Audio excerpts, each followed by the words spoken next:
And that's the trick, is you don't need to build an app. You don't need to start a business. You don't need to raise money. You just need to figure out a way to quickly take your idea and collide it with some reality.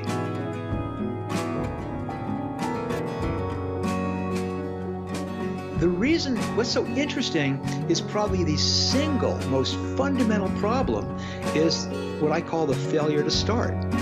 You have this idea and you love this idea. It's an amazing idea. And the more you think about it, the more amazing it seems. And of course, nestled safe and warm in your head, of course it's a good idea because there's no reality there. And there you're allowed to envision getting 100 million downloads and imagine when everyone's using it, how powerful it's going to be. But of course, the minute you actually try and make it real, all of a sudden, wham, you bump into reality. And all those assumptions, well, they're wrong. How do people do that? Like if somebody has an idea right now, what would you advise them to do? How do they get out there and start battle testing this? So let me give you two specific examples. And I'll give you the quick one, which is the Netflix example, which is, Reed Hastings and I, my co-founder, were brainstorming ideas for businesses. We were not movie buffs. We had crazy ideas. We had ideas to do personalized dog food and custom shampoo and personal sporting goods, all kinds of crazy stuff. And one of the ideas was this idea to do video rental by mail. And at the time, video was on VHS cassette. This is back in 1996, 97. So that idea was a non-starter. And one day in the car, Reed mentioned he'd heard about this technology called the DVD. This thin, light, and the idea popped into our heads that maybe we could make our video rental by mail business work with a DVD. We just mail it. So here's where you separate the entrepreneur from the dreamer. Rather than going, what a great idea, and rushing to the office and working on the pitch deck, or going home and writing the business plan, or applying to be on Shark Tank or something, we said, let's immediately try and collide this idea with some reality.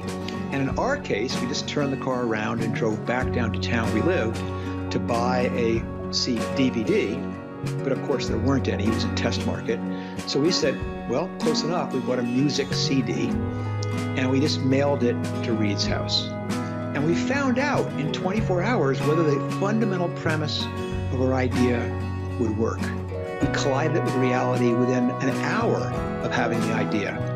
But let me give you one more example if we have a moment here. Yeah, please. And just because people are going, oh, that works if you have a DVD, but it works for anything. So I was working with a young woman, and she had an interesting idea. And her idea was to do peer-to-peer clothing rental. She's saying, I have this closet full of clothes. I don't wear them that often. I'd kind of like to borrow my friend's clothes. I wonder if there was an app that lists all everyone's clothes and we could borrow each other's clothes.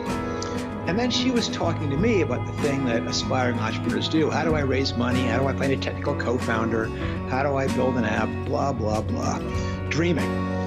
And I said, whoa, stop. Do you have a piece of paper?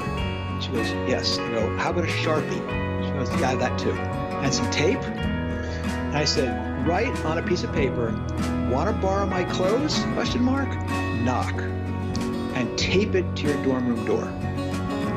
And you're going to find out today whether your idea has any merit. Because if nobody knocks, well, you've learned something right there. But let's say they do knock and they let them in. You're going to find out about taste and about fit. Now, let's say they do find something they like and that fits. Then you're going to find out a few days later how you feel about your favorite blouse coming back stained. You're going to find out about the costs of dry cleaning. You're going to find out so much, and you're going to do it with a Sharpie and paper and tape.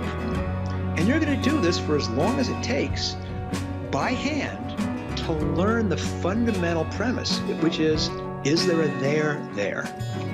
And once you've done that, then it's easy to attract someone to help you with the technical aspects. It's easy to raise money because then when someone says, what's your idea? You're not saying, imagine if you will. You're saying, look what I've discovered. Look what I've found out. Look what I know. And you can demonstrate your idea is a good one. And that's the trick, is you don't need to build an app. You don't need to start a business. You don't need to raise money. You just need to figure out a way to quickly take your idea and collide it with some reality. And so what I'm trying to do is give people a whack on the head and go, stop thinking and start doing. The real brilliance behind entrepreneurs today is not how good their ideas are.